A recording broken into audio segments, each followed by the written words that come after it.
اللہ من الشیطان الرجیم بسم اللہ الرحمن الرحیم۔ آج کی ہم اس ویڈیو کے اندر بدھ کے دن کے حوالے سے گفتگو کریں گے اور ہم پارٹ 3 کے اندر حاضر ہیں۔ ہم نے بدھ کے حوالے سے پچھلی 2 ویڈیوز کے اندر ہم نے پہلی ویڈیو کے اندر حدیث پاک کے حوالے سے گفتگو کی، اس کی فضیلت بیان کی، اور اسی طرح پارٹ 2 کے اندر ہم نے ایک کافر جو مرا تھا جس کو اللہ تبارک و تعالیٰ کی ذات مبارکہ نے ہلاک کیا ہدہد کے ساتھ، اس کا ہم نے واقعہ پارٹ 2 کے اندر ہم نے بیان کیا تھا، اوج بن عنق، جس کے بارے میں ہم نے تفصیلاً گفتگو کی تھی۔ آج ہم دوسرے کافر کا ذکر کرنے جا رہے ہیں جس کا نام قارون ہے، اور قارون کی ہلاکت بھی بدھ والے دن ہوئی، اور اس کو اللہ تبارک و تعالیٰ نے بدھ والے دن ہلاک کیا۔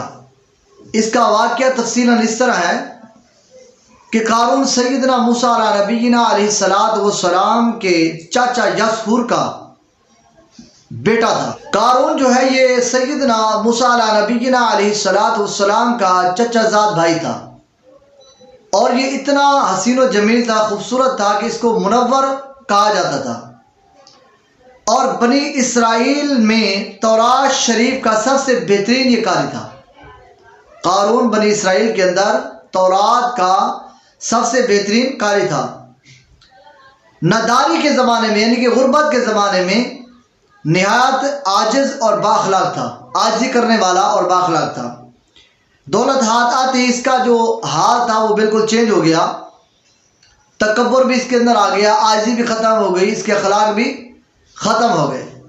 تو دولت اگر اللہ تبارک و تعالیٰ وہ عطا فرمائے جو نفع مند ہو تو وہ تو بہتر ہے، لیکن ایسی دولت اللہ تبارک و تعالیٰ کسی کو بھی نہ عطا فرمائے کہ جس دولت کی وجہ سے تکبر اور غرور آ جائے۔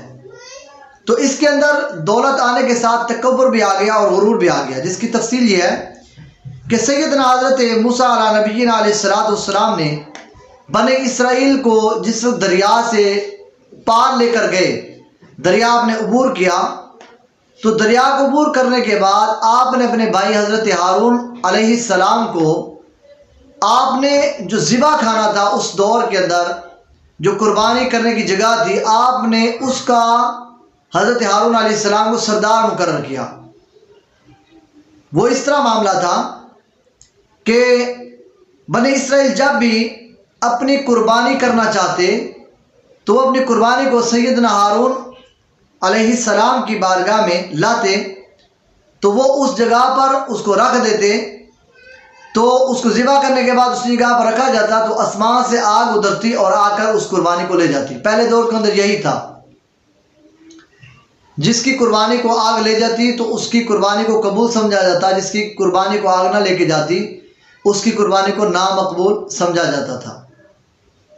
تو جب بھی بنی اسرائیل قربانی کا ارادہ کرتے تو وہاں پہ آ کر آپ کی بارگاہ میں وہ جانور لے آتے، اس کو ذبح کر کے اس جگہ پہ رکھا جاتا، آسمان سے آگ آتی اور اس قربانی کو لے جاتی، جلا کے وہیں پہ راکھ کر دیتی۔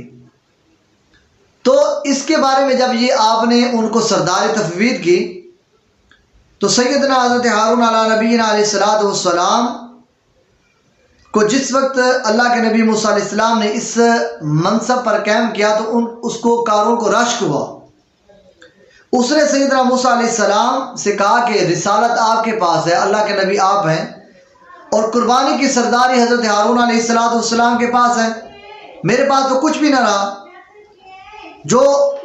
جو کہ تورات کا سب سے بہترین قاری بھی میں ہوں، اور میں اس پر صبر نہیں کر سکتا، تو چاہیے تو یہ تھا کہ مجھے سرداری ملتی، لیکن آپ نے مجھے سرداری دی نہیں ہے۔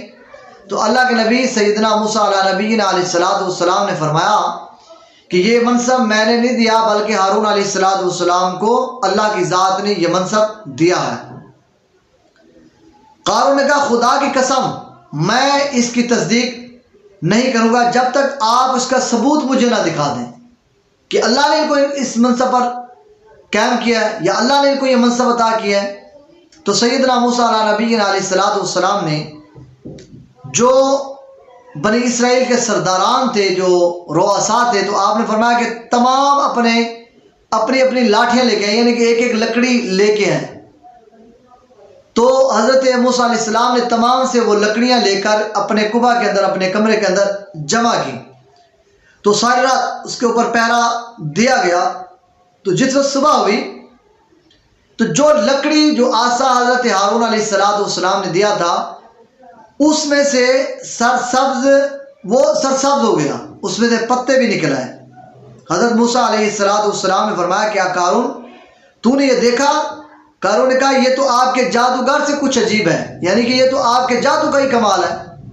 لیکن وہ کم وقت یہ نہیں جانتا تھا کہ ہارون علیہ السلام وہ برگزیدہ انسان ہیں کہ جن کا اللہ تبارک و تعالیٰ کی بارگاہ میں بڑا مقام ہے. ان کو منصب یہ ایسے تو نہیں مل گیا تھا، اللہ کی بارگاہ میں ان کا مقام اعلیٰ تھا، جس کی وجہ سے اللہ کی ذات نے یہ منصب آپ کو عطا فرمایا. تو سیدنا موسیٰ علیہ السلام نے اس کی حضرت موسیٰ علیہ السلام اس کی حمایت کرتے تھے قارون کی، اس کو بار بار سمجھاتے تھے کہ قارون اس طرح کے معاملات نہ کر. لیکن وہ ہر وقت اللہ کے نبی موسیٰ علیہ السلام کو ایذا دیتا رہتا تھا، ہر وقت اللہ کے نبی کو تکلیف دینی ہے.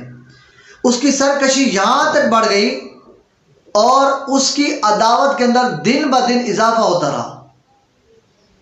اس کی عداوت کے اندر، اس کی دشمنی کے اندر دن بدن اضافہ ہوتا رہا، اس کی دشمنی کم نہ ہوئی. یہاں تک اس نے بنوایا جس کا دروازہ سونے کا تھا اور اس کی دیواروں پر سونے کے تختے نصب کیے. بنی اسرائیل صبح شام اس کے پاس آتے اور کھانے کھاتے اور اسے ہنساتے، اس کو لطیفے سناتے، اس کے ساتھ باتیں کرتے، اس کو ہنساتے. جب زکوٰۃ کا حکم نازل ہوا تو قارون آپ کے پاس آیا تو اس نے آپ سے طے کیا.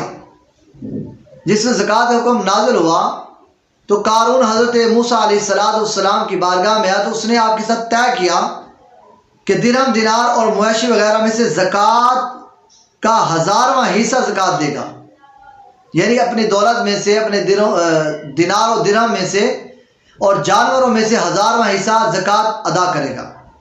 اب جس وقت اس نے زکوٰۃ کا حساب لگایا تو اس کی زکوٰۃ کا مال بہت زیادہ بنتا تھا، جانور بہت زیادہ بنتے تھے، تو اس کے نفس نے اس کو یہ ہمت نہ دی کہ وہ اس مال میں سے زکوٰۃ ادا کرتا.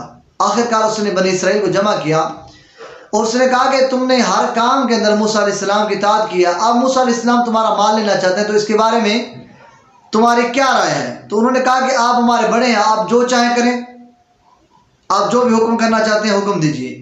تو کہنے لگا کہ فلاں بد چلن عورت کے پاس جاؤ اور اس سے ایک معاوضہ مقرر کرو، اس کے ساتھ پیسے طے کرو. وہ سیدنا حضرت موسیٰ علیہ السلام پر تہمت لگائے. تو قارون نے اس بد چلن عورت کو 1000 اشرفیاں دی اور کچھ پیسے دیے، اور اس چیز پر اس عورت کو ایگری کیا کہ وہ حضرت موسیٰ علیہ السلام پر زنا کی تہمت لگائے گی. دوسرے دن بنی اسرائیل کو جمع کر کے حضرت موسیٰ علیہ السلام کے پاس آیا اور کہنے لگا کہ بنی اسرائیل آپ کا انتظار کریں کہ آپ ان کو وعظ و نصیحت کریں. تو حضرت تشریف لائے، حضرت موسیٰ علیہ السلام وہاں پہ تشریف لائے اور بنی اسرائیل میں کھڑے ہو کر آپ نے فرمایا کہ آپ بنی اسرائیل جو چوری کرے اس کا ہاتھ کاٹا جائے، جو بہتان لگائے اس کو 80 کوڑے لگائے جائیں، اور جو زنا کرے اس کی اگر بیوی موجود ہو تو اس کو سنسار کیا جائے جب تک وہ، یہاں تک اتنا اس کو مارا جائے کہ وہ مر جائے. تو قارون کہنے لگا کہ یہ حکم سب کے لیے، خواہ آپ ہی کیوں نہ ہوں. تو فرمایا ہاں کیوں نہیں. کہنے لگا کہ بنی اسرائیل کا خیال ہے کہ معاذ اللہ ثم معاذ اللہ آپ نے فلاں بد چلن عورت کے ساتھ آپ نے زنا کیا ہے. تو سیدنا حضرت موسیٰ علیہ السلام نے فرمایا اسے بلاؤ. وہ آئی تو حضرت موسیٰ علیہ السلام نے فرمایا اس کی قسم جس نے بنی اسرائیل کے لیے دریا کو پھاڑ دیا اور اس میں سے راستے بنائے اور تورات شریف نازل فرمائی، سچ بتا، سچ کہہ دے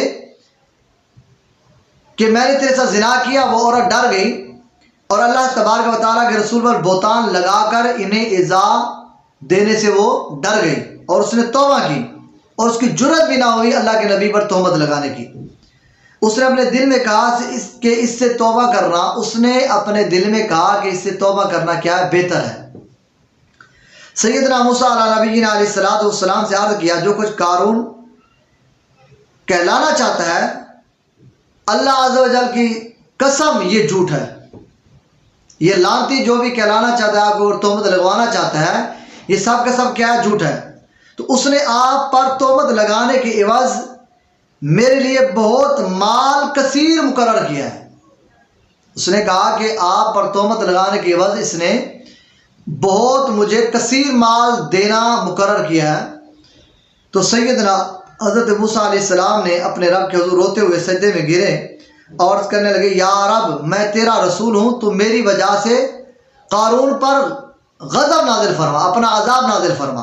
اللہ تبارک و تعالیٰ نے آپ پر وحی فرمائی کہ میں نے زمین کو آپ کی فرما برداری کا حکم دے دیا ہے، آپ اس کو جو چاہے حکم دیں۔ سیدنا حضرت موسیٰ علیہ نبینا علیہ السلام نے بنی اسرائیل کو فرمایا کہ اے بنی اسرائیل، اللہ تعالیٰ نے مجھے قارون کی طرف بھیجا ہے جیسا فرعون کی طرف بھیجا تھا۔ جو قارون کا ساتھی ہو اس کے ساتھ اس کی جگہ ٹھہرا رہے، اور جو میرا ساتھی ہے اس سے جدا ہو جائے۔ سب لوگ قارون سے جدا ہو گئے اور سوائے دو شخصوں کے کوئی اس کے ساتھ نہ رہا۔ پھر سیدنا حضرت موسیٰ علیہ السلام نے زمین کو حکم دیا کہ اسے پکڑ لے۔ قارون اور اس کے ساتھی گھٹنوں تک زمین میں دھنس گئے۔ پھر آپ یہی فرماتے رہے حتیٰ کہ وہ لوگ گردنوں تک دھنس گئے۔ اب وہ بہت منت و سماجت کرتے تھے۔ قارون آپ کو اللہ کی قسمیں اور رشتہ اور قرابت کے واسطہ دیتا تھا کہ آپ مجھے بچا لیجئے، آپ مجھے اللہ تبارک و تعالیٰ کے غضب سے بچا لیجئے، مگر آپ نے التفات نہ فرمایا، یہاں تک کہ وہ بالکل زمین کے اندر دھنس گئے اور زمین برابر ہو گئی۔ قتادہ فرماتے ہیں کہ وہ قیامت تک دھنستے ہی چلے جائیں گے۔ بنی اسرائیل نے کہا کہ حضرت موسیٰ علیہ السلام نے قارون کے مکان اور اس کے خزائن اور مال کی وجہ سے اس کے لیے بد دعا کی ہے۔ یہ سن کر آپ نے اللہ تعالیٰ سے دعا کی تو اس کا مکان اور اس کے خزانے اور مال سب زمین میں دھنس گئے۔ یعنی بنی اسرائیل یہ سمجھنے لگے کہ اللہ کے نبی اس کے خزانے کو لینا چاہتے ہیں، اس کے خزانے اور اس کے مال کو لینے کے لیے آپ نے بد دعا کی، لیکن اللہ کے نبی نے یہ بھی بد دعا فرما دی کہ اس کے خزانے جو تھے، اس کے جو مکان تھا، وہ بھی زمین کے اندر دھنس گیا، جس کے بارے میں قرآن پاک کے اندر اللہ تبارک و تعالیٰ نے ارشاد فرمایا، فَخَسَفْنَا بِهِ وَبِدَارِهِ الْأَرْضَ فَمَا كَانَ لَهُ مِنْ فِئَةٍ يَنْصُرُونَهُ مِنْ دُونِ اللَّهِ وَمَا كَانَ مِنَ الْمُنْتَصِرِينَ، جس کا ترجمہ یہ بنتا ہے، تو ہم نے اسے قارون اور اس کے گھر کو زمین میں دھنسا دیا تو اس کے پاس کوئی جماعت نہ تھی کہ اللہ تعالیٰ سے بچانے میں اس کی مدد کرتی، اور نہ وہ بدلہ لے سکا۔